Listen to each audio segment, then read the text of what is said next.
compete for those positions. But we don't do that in Nigeria. So for the Nigerian case, you see it is in red because that is not part of the assessment. We have said that the NUC said no, we are already doing it. That's the reason it's excluded. DLI 7.3 is international accreditation. That's why we are here. International accreditation. That they want us to get international accreditation because when you get it, if you go international, people know you around the world and check your website and stuff. They know that we actually go to our website to confirm whether or not we have this. If you don't have it, they say they have cheated in giving us the notice that we've done exactly what they have to do. So I'm going to go through that, what they say we should correct in a few minutes. And then the self-control participation in facet benchmarking, which means we are supposed to have data with which we are compared with other universities around. Yeah? 7.6 for your NG. Okay, NG 7.6. Okay, NG services. I think this is being implemented by IMC. They take the money and they are implementing it. So sooner or later you see smart classrooms. Investing strategy, $100,000, which we do. Then second one is DLI 7.3, which is student gap assessment. We've done it. I think we have ended this already because we've done the gap. And at the last time when we went to the Republic of Benin, of all the 52 institutions, only about 3 or 4 have done gap analysis. And we are the only one in Nigeria that have done that. So, and the Quality Assurance Agency that came to us eventually invited me to be a consultant. So maybe something like, I don't know what to say, because they put me on their video, and then they put me on their social media, and I was marketing them, and then investing participation in the benchmarking, which is not really because again, we have identified the things that we need to do. We have set up committees to address that point. Innovation in teaching and research. We'll get engineering. That 100,000 is not coming to us. Next slide. Regional strategy, why regional strategies have been developed. And I'm reporting to you now that we have attained this. They gave us things that let us came in. And then it was that from that particular workshop we developed ideas for the regional strategy. And sooner or later you will see it in our website. Because on Thursday we are going to have it. The guys in Solar myself and members of the impact committee are going to have a meeting, a Zoom meeting with African University. And after that, we approve it because they said they want to be sure that the university is actually committed to the union strategy. And after that, we can approve it. This will approve it, do Senate, and then it will be on the website. So you can see around Africa walking around, and then participation in the benchmarking again.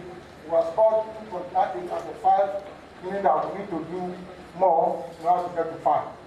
So all of the areas with federal committees that will help us implement that. Next slide. So now let me tell you the feedback we got from them in terms of the things they wanted to correct, which is now the things we did. The first next 2 stages, we responded, set up the committee, and I think that Professor all the courses that are there. I want to thank you. The Dean of Biosciences. Thank you very much, sir. The Director of Planning. They never missed a single meeting. They never missed it. Because an example, I've not seen that before. I've never seen that before. Policy and quality assurance to make sure they are doing the right thing. What they said is that the university should make this quality assurance policy available publicly. I think it was Oakley. Well, she was the quality assurance manager of the university, and she was the one that led this process. Before she now the admission, she had now the admission. She now transferred. But after her, she took over. So, you see them, they worked with that policy, and you see, when they saw it, management advice. The university approach quality assurance and trust monitoring should be demonstrated clearly and transparently. Maintenance of standards through reporting and action planning and provision of evidence is a competent of the objective. So in the presentation there today, will show you how they address that. Next slide. There is a policy on how it's done to be made available. We encourage the university to maintain an up-to-date record of all programs which are accredited. So this is very easy. We know that we have so many programs, okay, about 120 of them. They are saying that we must show evidence that some of these have been Director of Academic Planning. Program should be indicated. The program for the class should demonstrate the progression of content and learning. Next slide. Now the third is student-centered learning. Student-centered learning, I think that was the first time. And we try to make sure that our students, our staff understand that is what is being done over the world. We want to be sure that our study program is student-centered. The university should demonstrate that it actively involves students in creating the learning process. And there are ways in which we can do this. Why examples of different modes of learning were shared, at least we shared them, it was not clear from the evidence that student-centered learning, which is a new approach, were adopted consistently and used regularly. The person was advised to develop clear and specific learning, teaching, and assessment strategies which are driven by student-centered learning. So we need to really work on that. And therefore, the university is asked to make this approach and practice regarding the assessment of students during how you assess them for this document back. And the student was advised to clarify how the assessment are aligned in course documentation.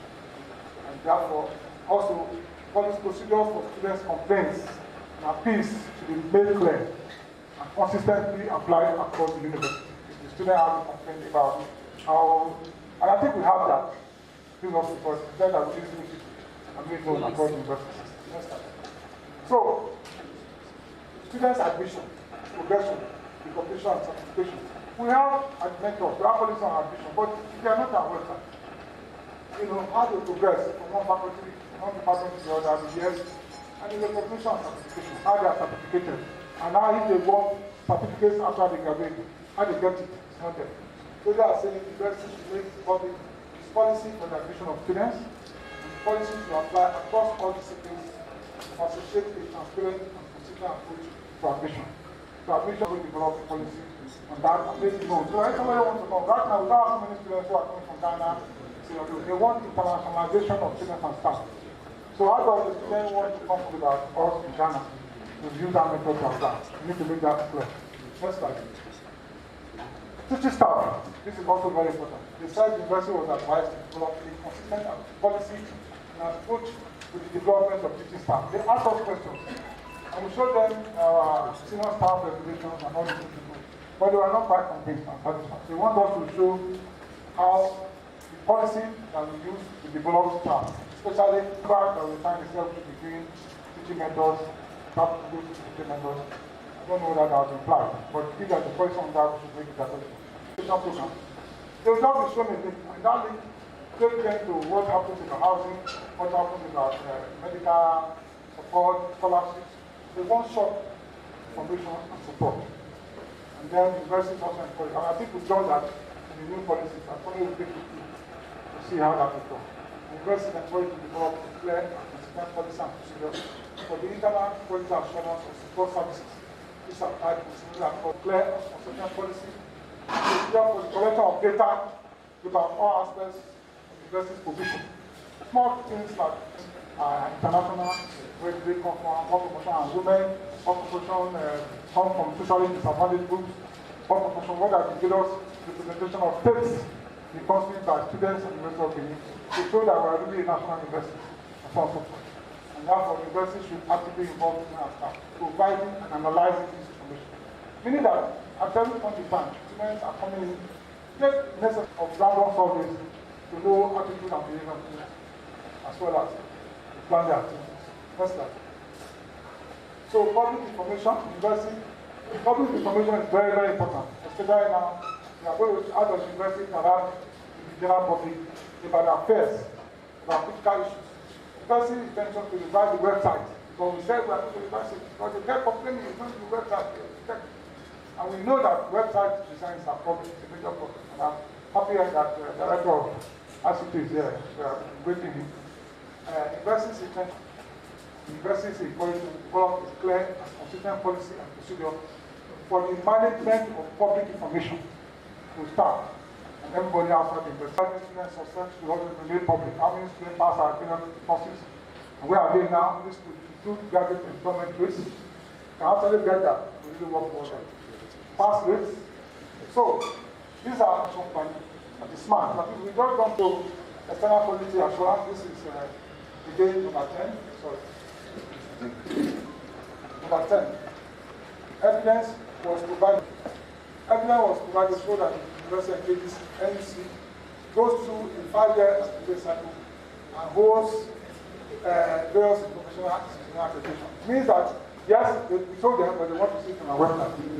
I want to do program accordingly accredited, those which are not, which are pending. Somebody that was accredited 5 years ago, all the people that are accredited, so that proactively investing and work towards getting that new accreditation. Not waiting for anything to remind us before we start working for them. Next slide. So I'm going to amend. The subcommittees are instituted by the Vice Chancellor to tackle each of these standards. I want to them and also help us to go through them. And then today we are planning a series of dissemination, sensitization workshops with staff and students to ensure that they actually use these policies. And it is the traffic that goes to the website that we tell them that we are actually implementing. They said we can't just talk about the policy that we developed on our website. If it is not being used, it's good as not existing. So they are saying that one of the things they look for is the evidence that people are using it. Students are accessing the staff of this. So I want to say that our visit for leader has been extremely supportive of this process. I want to tell you that. I've never seen that before. She's an icon. And according to our available records, and I'm saying this, having discussed with everybody, including the deputy secretary. I was coming back from the Republic of Benin, and I was in the same plane. We were talking about this for more than 1 hour. So we are lucky. No, I don't think that I could feel this way and keep quiet about it. Because if I don't talk and people don't talk and say the good things that are happening at the university, it will not encourage her. And going forward, it will not encourage the next person to do the same thing to tread the way. So let's give another one. The NEC said that amongst all the 8 places that she knows, NEC is never secretary. It's the best performing pieces. She said so. I wouldn't want to say it. And because that is not to say the last thing, I would say it because he said, because our PC, that the special grants is going to bring to the bottom.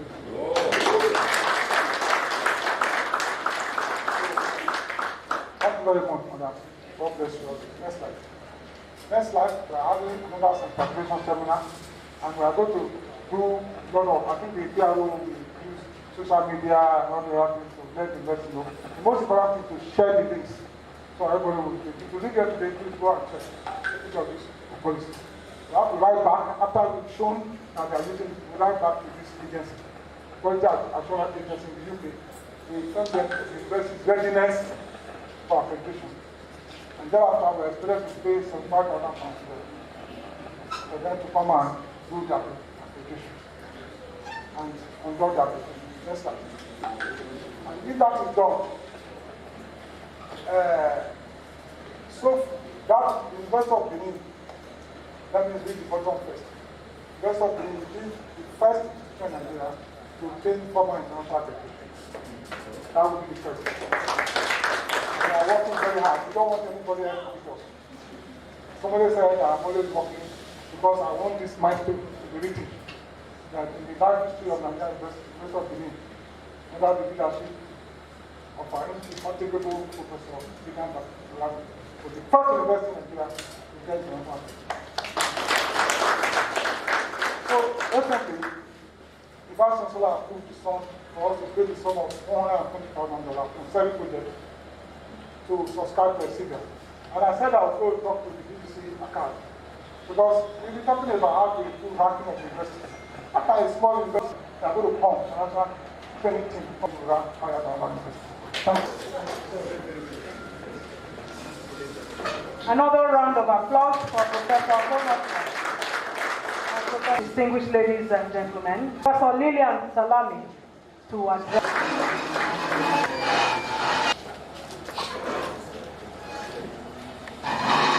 Sit down. Sorry. It's a long 8 months. I'm very no. Let me tell you. Not contented. I always said there's no one person who can do this as illustration. And so if one is missing our very best, all of us will need it. I want to come back. If I live that long, maybe another 60 years. How about that? Come back and hear University of Benin is still there. It has grown beyond you, Madam PC. Old woman, but look at what you started in University of Benin. It's still there to do the same. No matter. And so each time I went into that even 6 inches couldn't take me. But because I was a powerful woman behind this gigantic tall, I can keep dancing. And they say to me, what is making this behind? He's one of those beating the drum of this administration. Let's see. Yeah, I must walk as one after the other, as I have identified. Professor Usad Samoyi, please kickstart. I must thank our students and assume that at the end of all, they will have a Q&A. It's important that we have a clear understanding towards the development of these 5 policies. So the first one we're going to look at is the student-centered learning policy by the students, the university retain knowledge of the university. Initiation to implementation to ensure that staff promote deep learning. Among specific data to support interaction among learners, with a flexible environment, wondering that if the students were going to take over, positive impact on working conditions and professional development, continuous improvement through feedback. For a change, instead of one way, we now have feedback, and that enhances our productivity and our effectiveness. The expected roles and responsibility in the student-centered classroom is very important. Students are to actively participate in their own learning, make decisions about how they will learn, construct new knowledge and skills.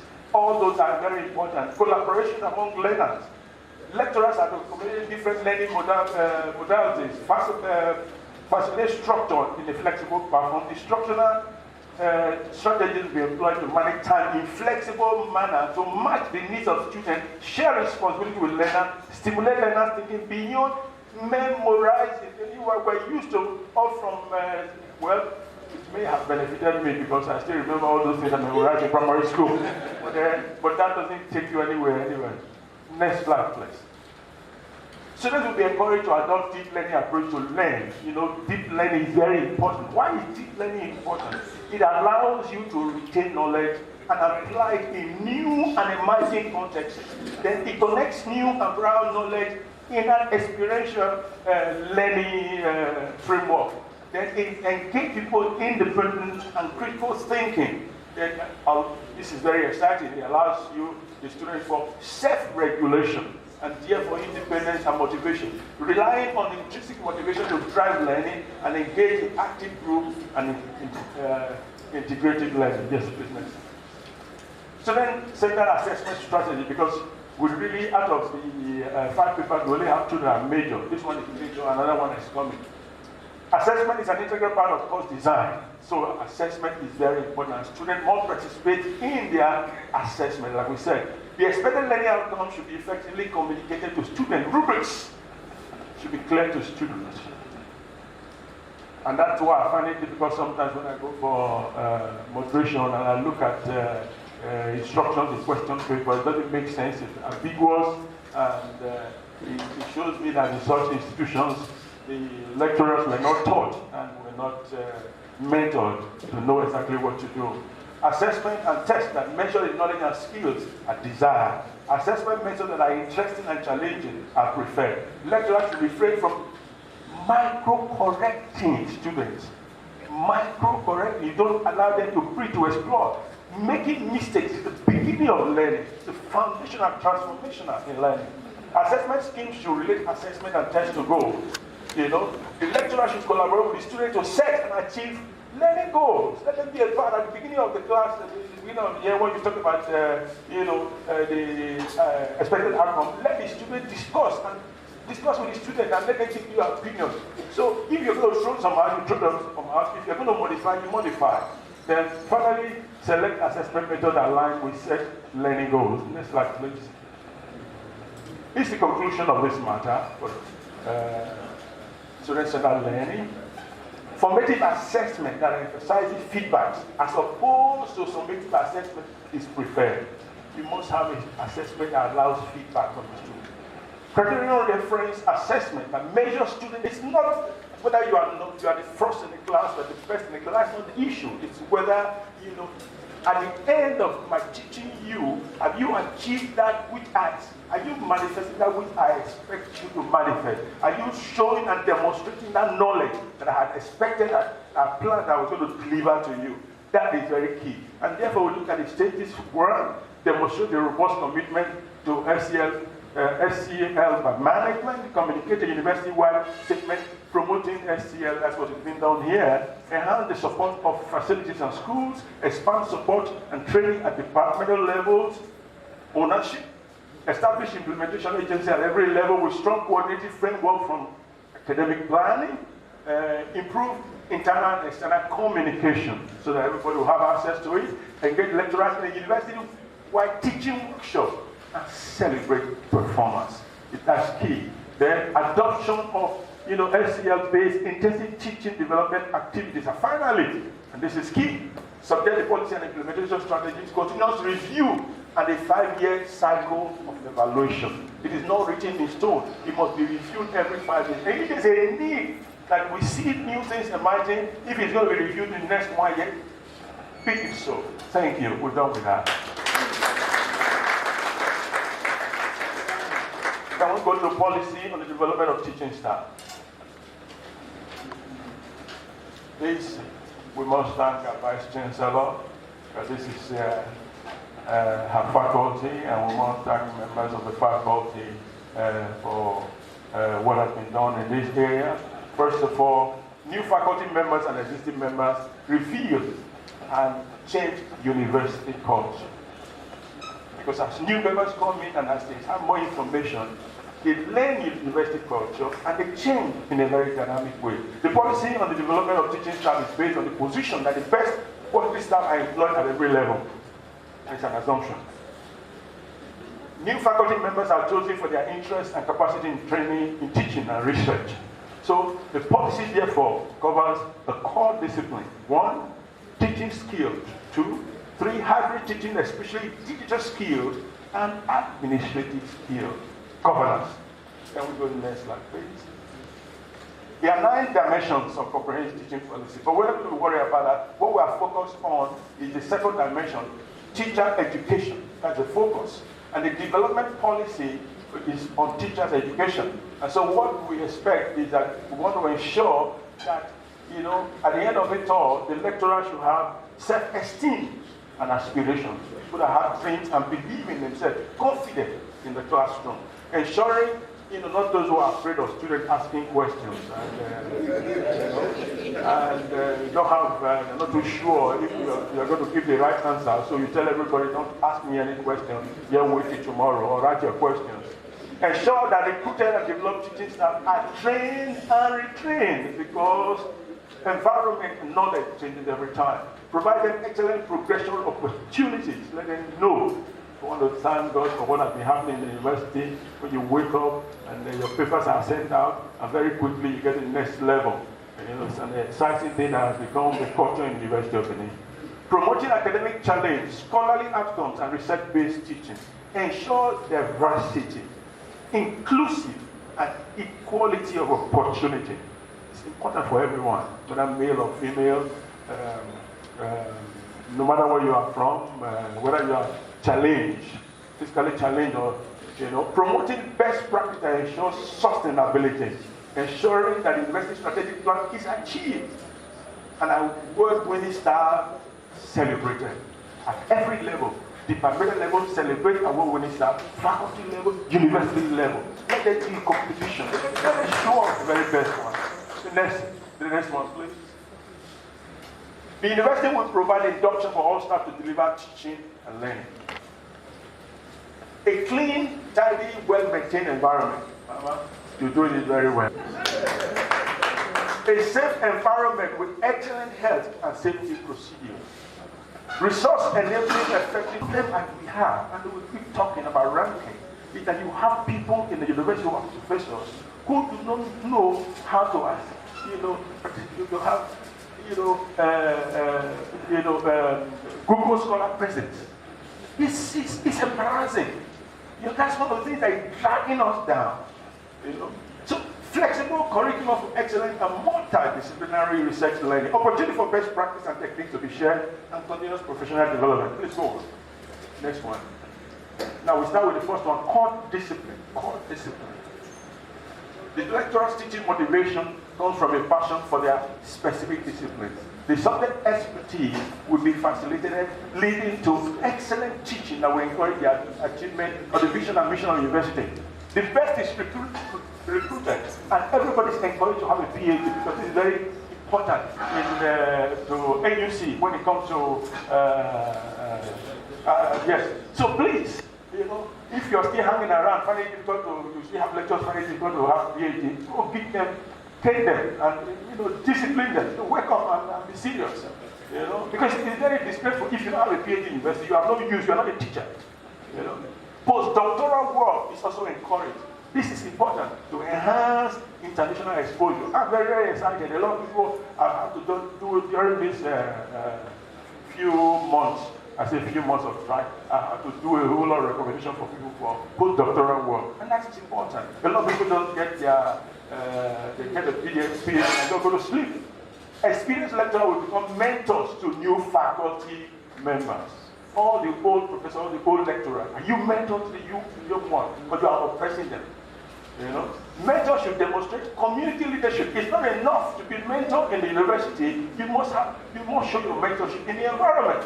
Because let me also tell you now, one of the things that NUC is always looking for, not only in terms of accreditation, also in terms of ranking, is community contribution. It's very key now, and it is impacting us.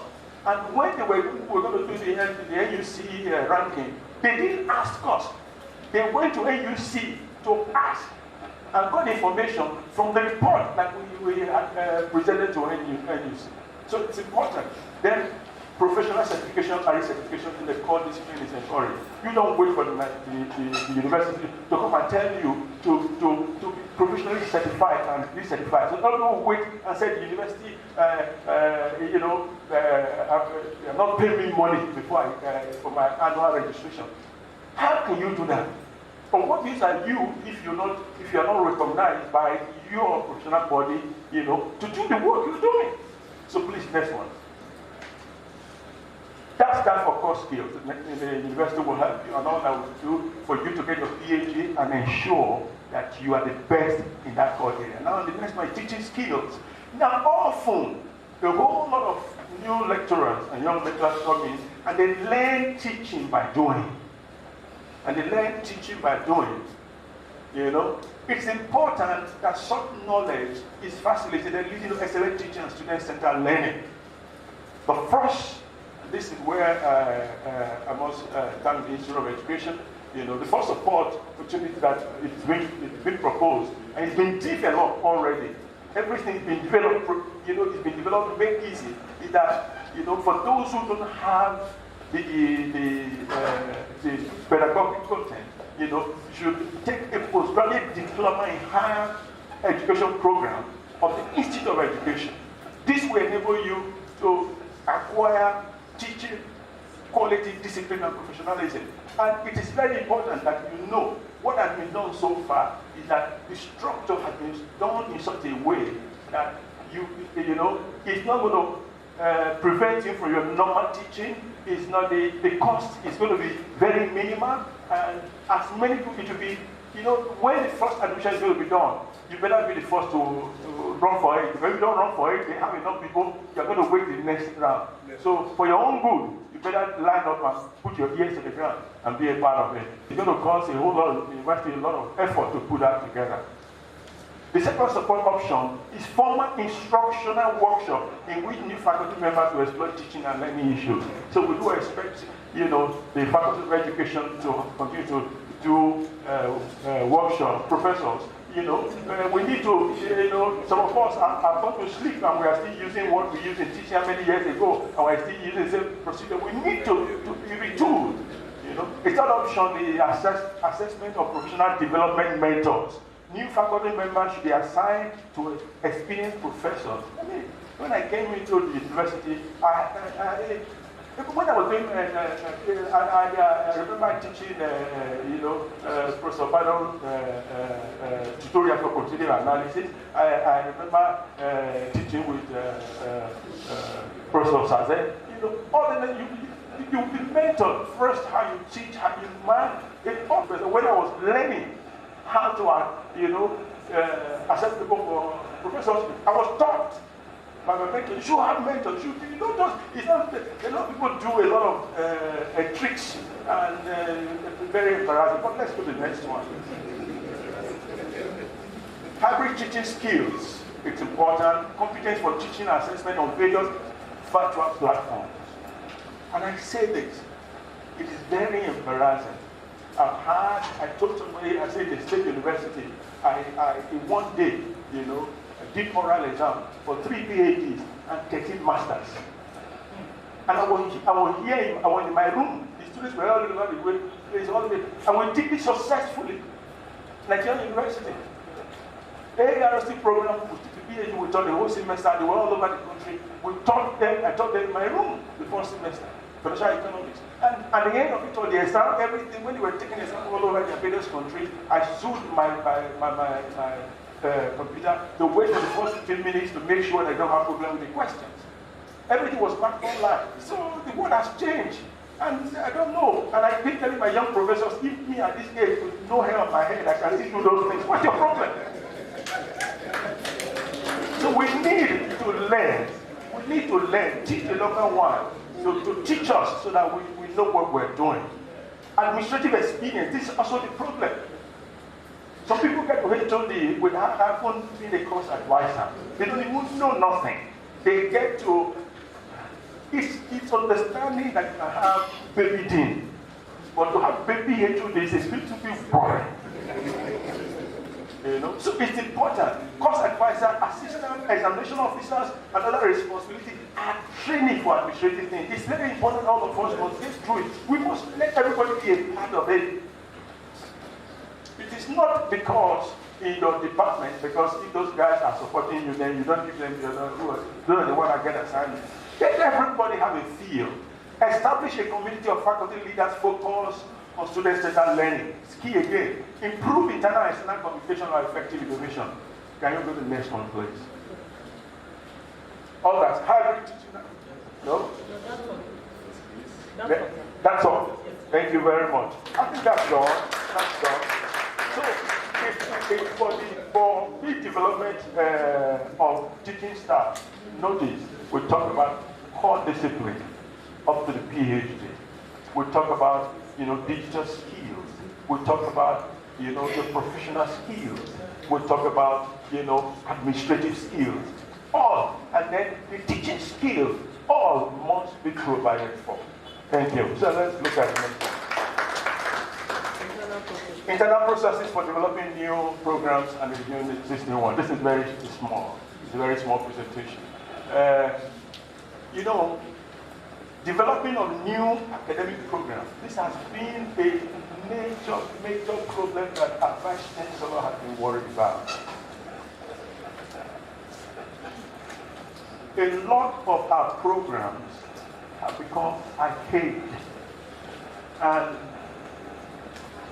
uninteresting to employers, uninteresting to the industry, irrelevant to emerging skills, and irrelevant to students. And that's why it's always important that we must develop new programs and retool or review existing ones. It must be a frequent thing that is done all the time. Now, development of new academic programs or review existing ones is to help address or redress the inadequacy of the current offering.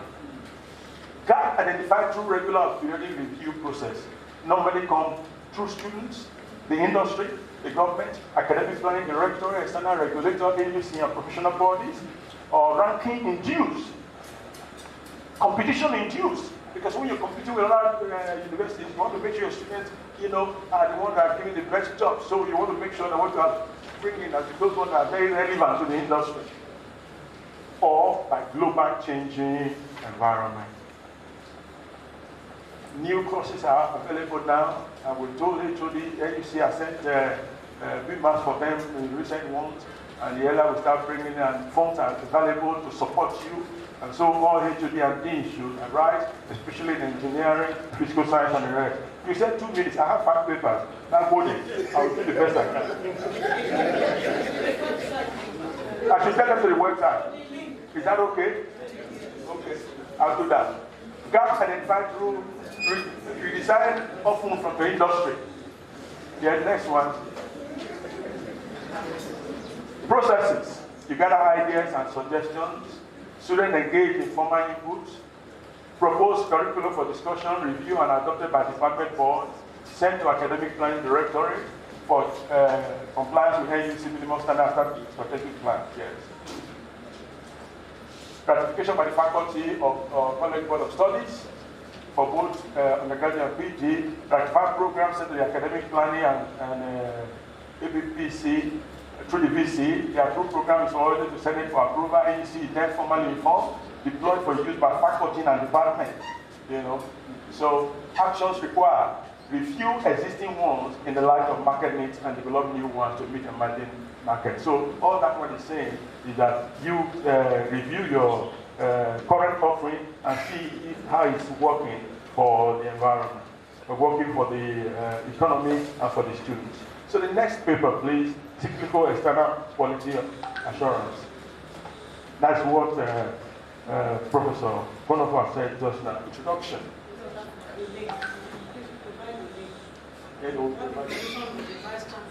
Yes, go on. Cyclical, please go on.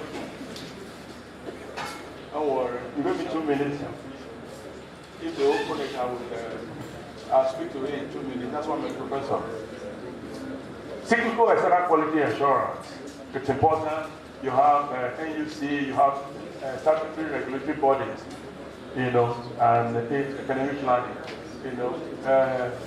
functions of NUC have to do with accreditation, institutional accreditation, program accreditation, annual listing of students and professors. Yes, go on.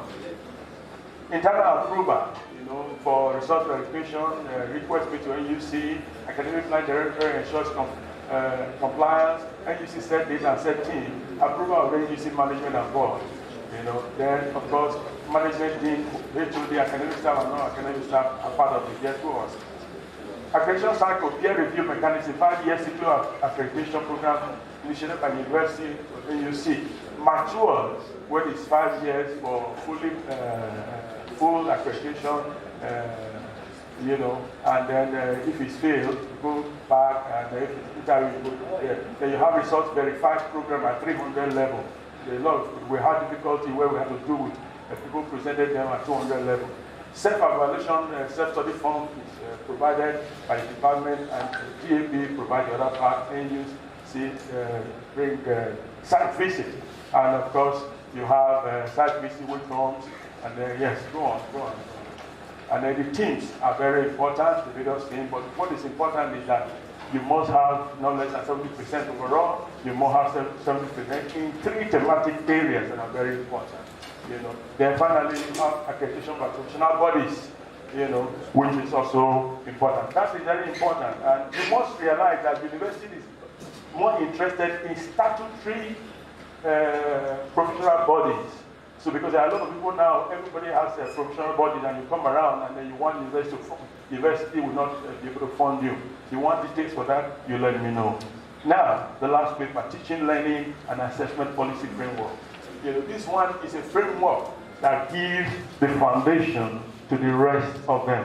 So it provides a framework for strategies and for procedures, quality of student learning, development culture, and so on and so forth. So for this one, yes, you can see the link. You know, it links with all that one, so you can look at that. Then you have principle for core design, for teaching and learning, and for assessment. The three are looked at. And in conclusion, the last part of it,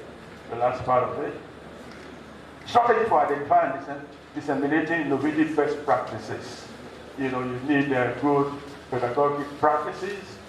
External events are encouraged. Use of peer observations. Then, of course, VC or DVC academics is responsible for the framework. Monitoring of the implementation of policy lies with each faculty board, chaired by the dean of the faculty. The teaching, learning, and assessment policy framework must be reviewed every 3 years if there are fundamental issues every year. Am I okay? Another round of applause. Don't report me to the bishop. Thank you, sir. Each presenter has between 5 and 10 minutes. 5 and 10 minutes. Next presenter.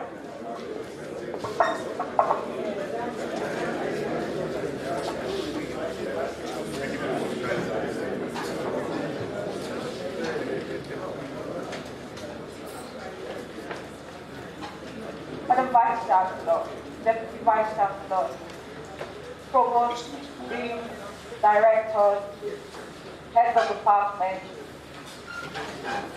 staff and friends of the University of Benin. Good afternoon. I understand I have between 5 to 10 minutes to present the policy and strategy on quality assurance of the University of Benin. But before I proceed, I want to give credit to my predecessors. They are actually the ones who developed the policy. So I am taking what they have developed and working with it. And I'm referring to Professor Joel Abolova and Professor Mrs. Eki Obri. Please let me put your hands together. Thank you very much. So it is my responsibility to work with key stakeholders to make sure that this policy is effectively implemented. For the purpose of this presentation, we're going to first start by giving context to a lot of things will not be dealt with because they are going to be touched on. We'll give context to the quality assurance policy, why is it necessary to have a quality assurance policy? Why does UNIBEN need a quality assurance policy? What kind of benefits are we expecting to get from a quality assurance policy? And then the fine details of UNIBEN's quality assurance policy. When you open the policy document, what do you see? I have adopted the definition of Professor Peter Okefukola.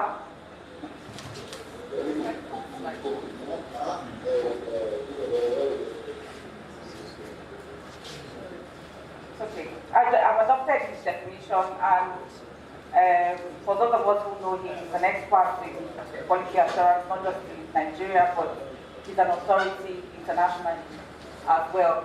However, in his definition, instead of using achieved here, he used maintain. So I'm replacing his maintain for achieved because sometimes there might be standards that may not have been achieved. So the point is, you achieve the standards, and when you have achieved the standards, you can sustain them and also choose to surpass them. It is my belief that that's where University of Benin is going to. I also do not need to overstate the policies, why we need a policy on quality assurance. That was already done by Professor Okonofwa, but just in case.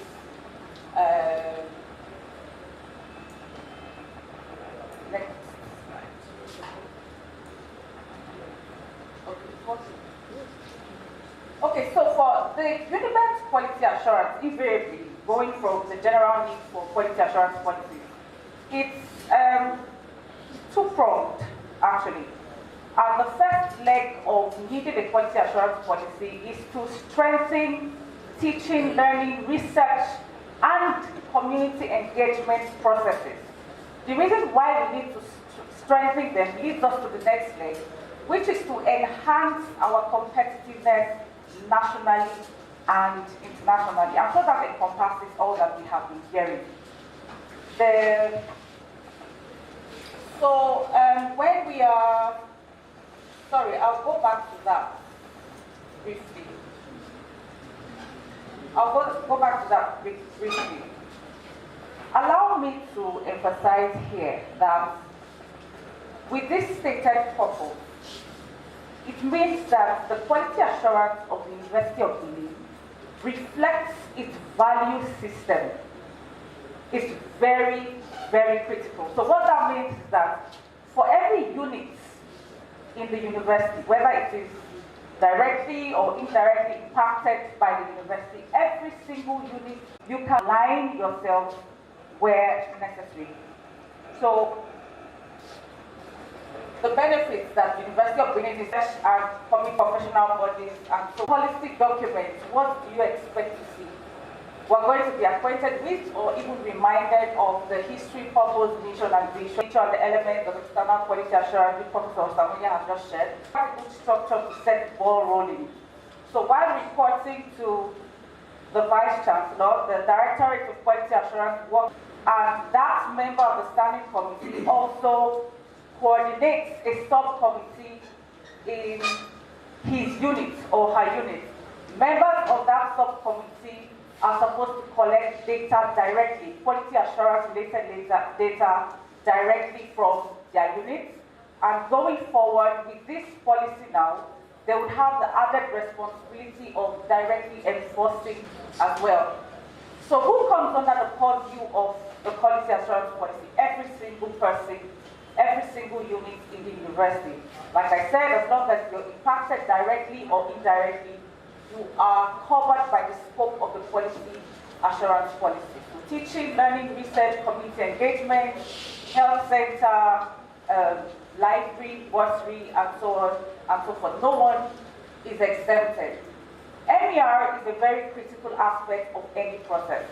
Before even the quality assurance policy came out, we had some kind of monitoring and evaluation. But with the quality assurance policy, we're going to intensify that, working with the academic planning, and we'll modify it because we need to have a wider reach to be able to have a good picture of compliance. Now, by modification, I mean, if you go, there's actually a quality assurance policy website, which I'm sure is already integrated into the University of Benin website. So if you go to the quality assurance policy website, which is unibenqa.org, if you go to the quality assurance policy website, you'll discover that there's a tab where you have evaluation. So on evaluation, you have undergraduate, postgraduate students, alumni, academic and non-academic staff can go there, do their evaluation.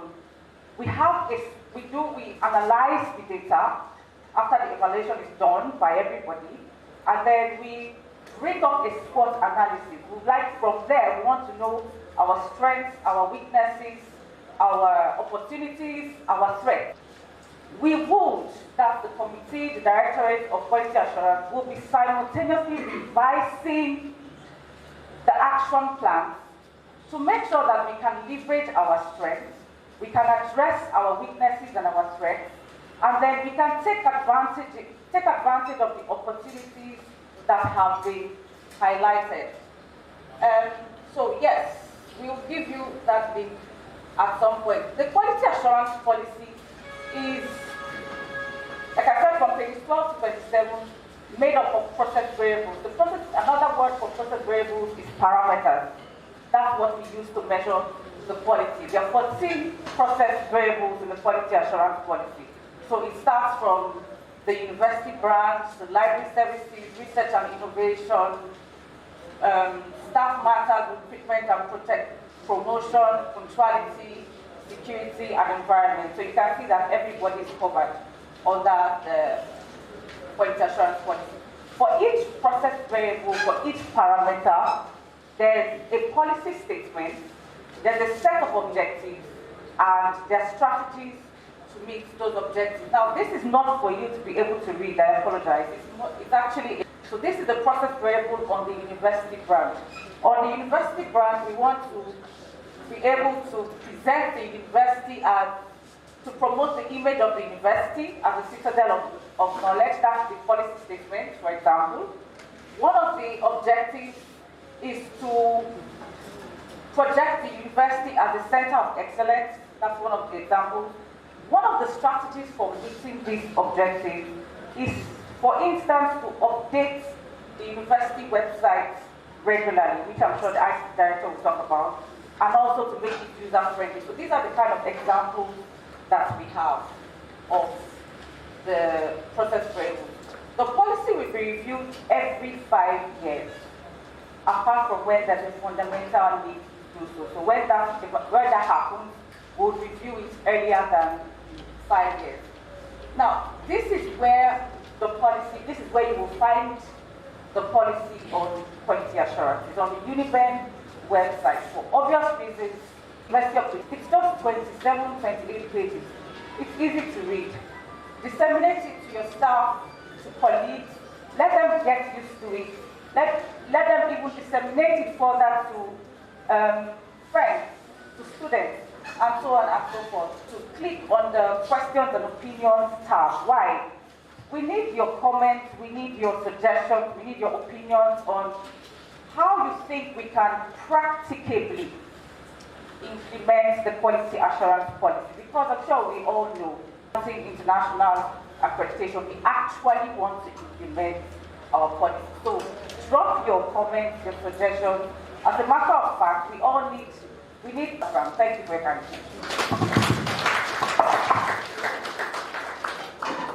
Prof, why are we using all? Good morning.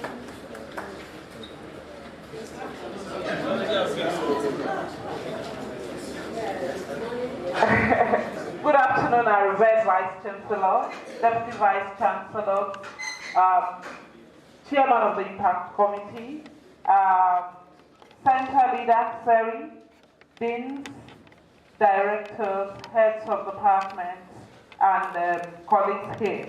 So this morning, I'll just talk a little bit about the University of Benin admission policy. From the gap analysis that was given to us by Professor Konofa, we found out that one of the major things to them, they said, okay, we know them. So because of that, this policy is one policy that has been in existence and we have been using, but the evidence was not on the website.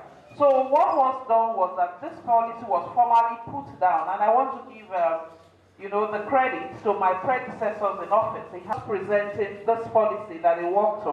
You find how students can go about transfers, whether they are interfaculty, intra, or inter-university transfers.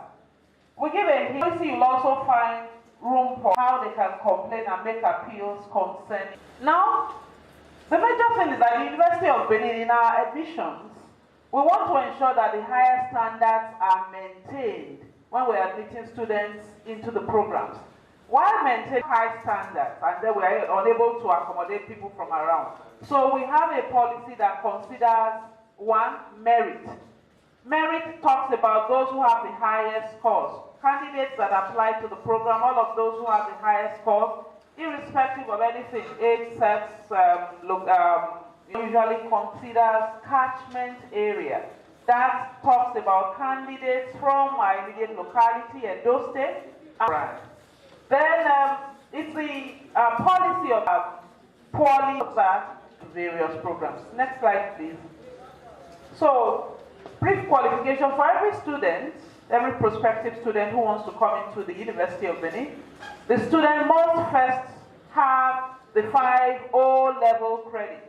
And in the University of Benin, we insist that it must be English and mathematics must be included. That can be done at 2 sittings for other departments. For the College of Medicine, we insist that their 5 O-level credits must be at 1 sitting. Next slide, please. About 90%, over 90% of our admissions, undergraduate admissions. Now, undergraduate admissions admissions have two types. There are those that use the UTME, which go into 100 level. Then we have the ones that come into direct entry. Admission is through the UTME, that's the Unified Tertiary Matriculation Examination. This is conducted by JAMB, and we expect that for a student to get entry admission in one of the following: A-level GCE, JUPEB, University of Benin has OMD, HND, or any other relevant qualification. But they must have any of these in addition to their O-level credits, and then they can be considered for admission into 200 level. Next slide, please. The student selection process. The University Admission Board proposes the candidates for admission. This must be recommended by the head of the university with our vice chancellor, and it must be done in conjunction with JAMB, who gives the approval for the admission. The admission, the last return.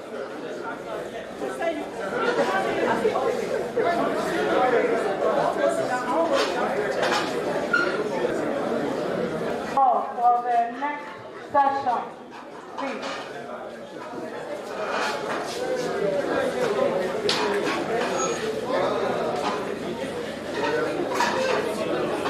Time up, time up.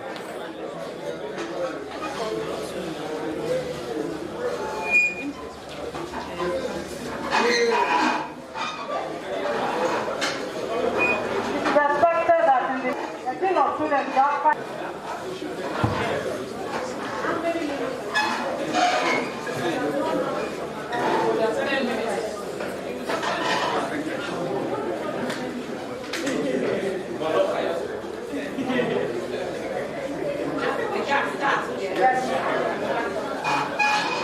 Madam Vice Chancellor, other principal officers of the university, ladies and gentlemen, we have 3 more presentations and not more than 10 minutes each. Director ICT CRPU, Professor Anthony Waka Udezi, Dean of Students, Professor Clement Igodaro, and Director Alumni Relations, Dr. Stephen Obeki. Director ICT.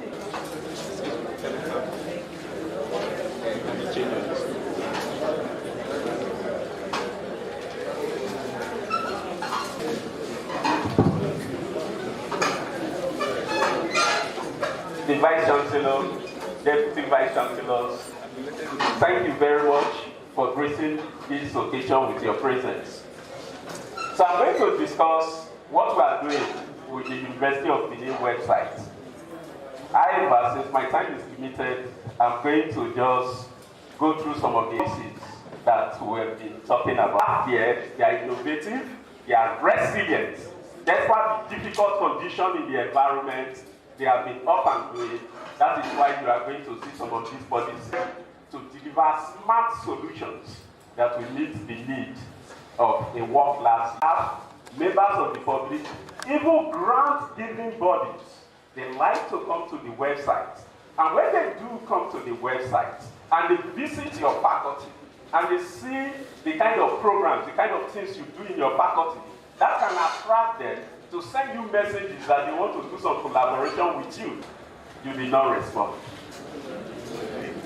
Yes, I sent another mail and I've given on the 14th of this October for you to send your materials so that we can have your faculty as you need. Remember, I mentioned that there are different stakeholders. We talk about the students. When the students get here, you will immediately see something that tells you this is the right place that I should go to. So by the time I begin to talk about the policy, you will see the ease of navigation, because that will save time. When you save people's time, okay, and what you are presenting to them is appealing, it quickly speaks to what they are looking for, then the chances that they will come to your website next time increases. And that also indirectly improve the webometry, improve the reputation, and give all of us a good standing. Not only in Nigeria, but in the international community as well. So we are using different technologies in order to be able to provide this service, we use WordPress, HTML, CSS, jQuery, PHP. These are some of the things that we are using. And currently, we are trying to deploy MongoDB technology, and we are at the same time developing an API, because our goal is that by the time we have finished populating the faculties, each single staff in the university will have his own page. For instance, you are a lecturer in a department. Any person anywhere in the world should be able to come to your own page. Yes, in the University of Benin website, see you there, okay? Click on your name and see the research that you have done. See your abstract, see your email address, see your telephone number. You should be able to call you up and say, I was at your university website. I saw that you conduct this type of research. I would like to collaborate with you. That is the goal. Anything short of that, we have failed. So, in order to achieve that, there are several areas that we are currently working on. Okay? Administrative areas, how to disseminate news, okay, in an effective way. For instance, as this program is going on right now, people on YouTube as I speak. So, I've spent some time trying to tell the deans to please respond. Academics, please. Okay? So that we can build your faculty website for you, complete it. Then we can drill down to the departments, and then we can start representing each staff here.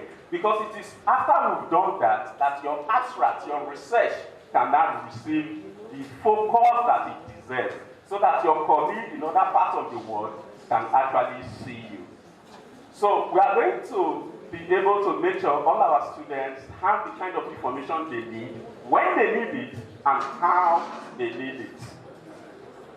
Now, you can see this. All these are going to be sections that you are saying we are not yet done.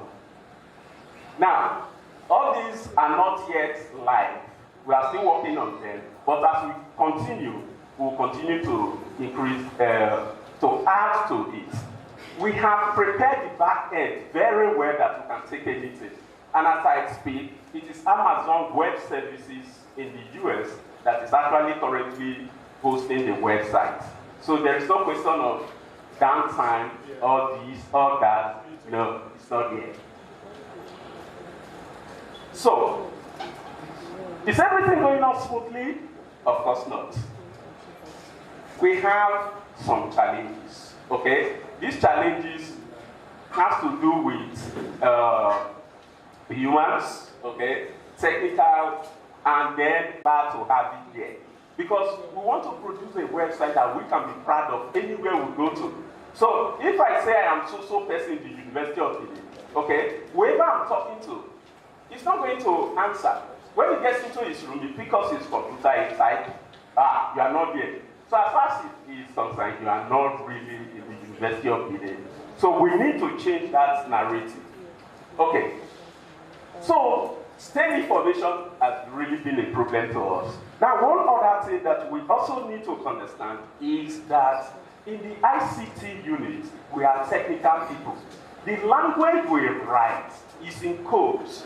We write pattern languages, okay? Yes, we write C++ languages. If you see it, you won't like the way it looks. Writing English is not our strong skills. Yes, so please, when we ask for information, write it exactly the way you want it to be seen. Now, what can actually help us to be able to improve on this shortcoming is for us to develop those we call content writers. We do not have content writers. Yes. Now, it will take some time to develop those people because they are experts. When they go to your website, they read what is there, they will tell you that this information that you are putting out will not be able to grab the attention of visitors. This is the words you should use, and this is how you should frame it so that the person will come back. Yes, when you go to social media, what do? You are always going back to that social media. Yes, why are they able to seize your attention and even make you do the things that you think are important, but you find yourself doing those things that are less important? It's because of content writers and user experience developers. User experience developers, they understand psychology and they are able to present materials to you that speaks to your brain. Yes, so they seize you because of their understanding. There are some areas that we would like to develop this great Uniben to the entire world. Okay, so training, when you talk about ICT, you train, retrain, retrain, and retrain. Once you give space, you give any gap, you are already obsolete. So we need to do more as it comes to training, and we also need to look at the working environment as well. Okay, yeah. So let's look at the policies. So you go to your browser, type www.uniben.edu. You will see our landing page. When you get here, click on admission. When you click on admission, you will see admission policy. So immediately click on it and you will see the admission policy. Still on this page, if you look at public information, if you click on it, you will see alumni. Click on it and then you will see the policy that is related to our alumni. Now, okay. So this is the page for the admission policy, yes. So you can type uniben.edu/admission_policy to get here direct if you want to go direct without going to the landing page. Now for student affairs, if you go to the Uniben website, click on student life, this will drop down and then you see student affairs, click on it. When you click on it, you will see student affairs. Then scroll down. When you scroll down, you will see about 4 policies. These are the 4 policies that you will see. So you click on any one that you want, and it will open for you, and then you'll be able to read them. Now, if you scroll down further, you will see the student handbook.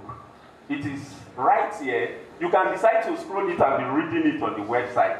It's a PDF form, or you can decide to download it. So you can click on it and download it. So quality assurance is there, very, very bold. You cannot miss it. This is the Uniben landing page.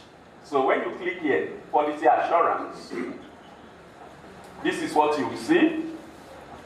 Okay? And all the policies here, there are about 6 policies here.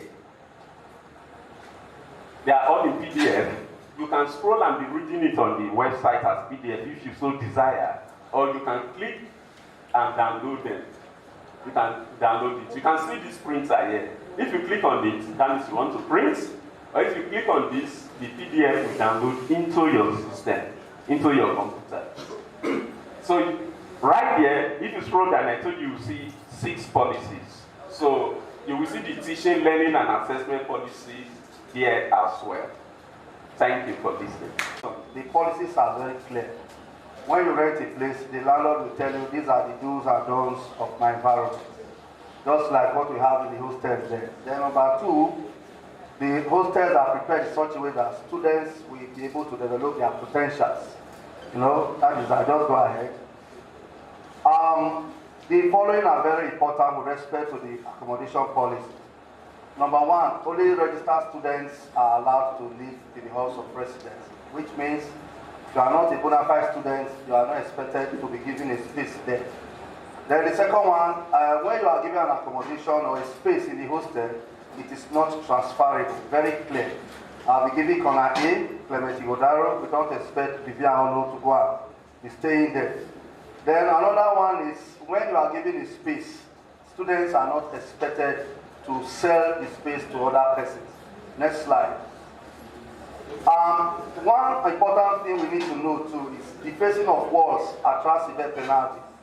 For example, when you go to the hostels, when you go to the rooms, you see something that sometimes you fix a bulb or fix bulbs right from the first point to the other point. Before you go there the next 10 minutes, they are all vanished. When you go to their rooms, you see all kinds of wallpapers and all that. So we want them to also know that it will attract severe sanctions. And another thing too, some of them also come with heavy gadgets like electronics, cookers, hot plates, and others. These things are prohibited in the hostel. But it's important to know that when you go to the PO, some of them are here. Those things are usually seized. They are seized, so students are always told not to come with them. Then, accommodations in the house of residence is a privilege, it is not a right. It is important we also know that. That's just the brief about accommodation policy. It's a huge document, but I just selected this one. So next slide. Then let's look at policies on monitoring. The objective is very clear. You know, if you go to some of the departments, you find out that some students are not really doing well. And it is important that HODs or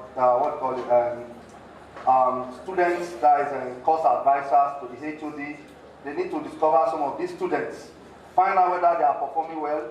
If they are not performing well, why are they not performing well? And we have a way out for them so that we put them on the right track. It's also important for us to know that, you know, when you monitor, you know, whether the international students or local students, when I say local students, those of us within Nigeria or the environment, whether they are given equal treatment or fair treatment with those students that come from other countries. Next slide, please.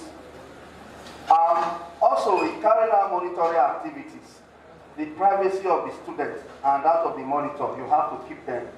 For example, if you go to the board, if you have been looking at where they post results, you find out that some students will just call what we call an FA, EFFF, or E as the case may be. They go there, they try to, you know, cancel it or use corrective fluid to do that. Well, we are not saying it's a good thing, but even if you want to identify such students, we also know we use their month numbers. You find a way to call that student privately and say, come, this is what is happening, this is what is happening. So what we are saying, their privacy is not for you to go to the class and start saying, Claire, you are not doing well, you have 10 Fs and all those things. We don't encourage that. And the university too, by way of monitoring, has zero tolerance to examination malpractice. The rules are well stated in the handbook. You see them there. Next slide, please. Then we also have policy on the physically challenged. What this slide is just saying that the university does not discriminate whether you are physically impaired, you are physically challenged. In fact, if you go to NDDC, if you have noticed, you find out that some of those students that are physically challenged, you know, they have the ground floors are normally given to them. They have the privilege to enjoy some of those things. And of course, when somebody is disabled or is physically challenged, you treat him equally the way you treat somebody that does not have such problem. Next slide. Now, with respect to student support service, this one is just saying how well does the University of Benin support students. And this one is very clear. For example, we have student work study, where students are encouraged to pick up job for about 9 hours, you know, within a week, and they are paid something, about 8,000 naira at the end of the day. And that work study is in work study units. You need to also check the handbook. It is there. Next slide, please. And of course, these are some of the benefits. A student gain work experience, they have opportunity for financial assistance, and of course, they also discover their potentials. And we also need to know, like I said, they work for 9 hours, and that is the money paid. But we also need to know that it's only 200 level students and above that are actually allowed to be involved in this work study. Next slide. And of course, to conclude, is just to say, with this just small presentation, we go to talk about policies on accommodation, policies on monitoring, that of physically challenged students and student support service. Of course, we are all encouraged to always visit the website. Thank you very much.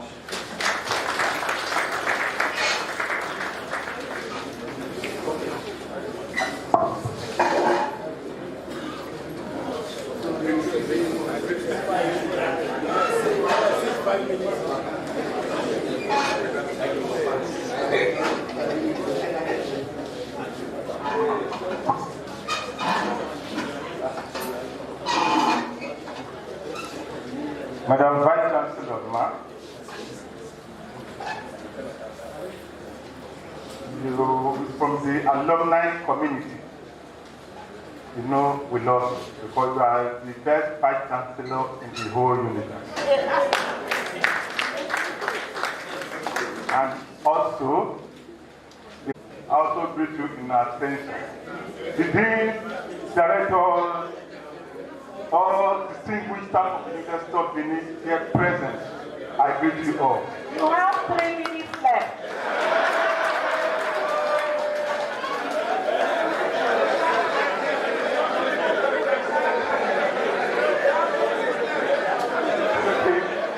Okay. Yes. I'm actually going to talk about the policies, objectives, and contributions of the University of Benin and its Alumni Relations Unit to the establishment of the University of Benin Alumni Association and the growth and recognition of its graduates nationally and internationally. The key aspect of this lecture is to elucidate the importance and strategies for alumni tracing, graduate networking, and graduate communication in promoting university development, programs, and curricula at the Alumni Association. The association was formed in 1979 by a group of students, and it could not have been possible without the policies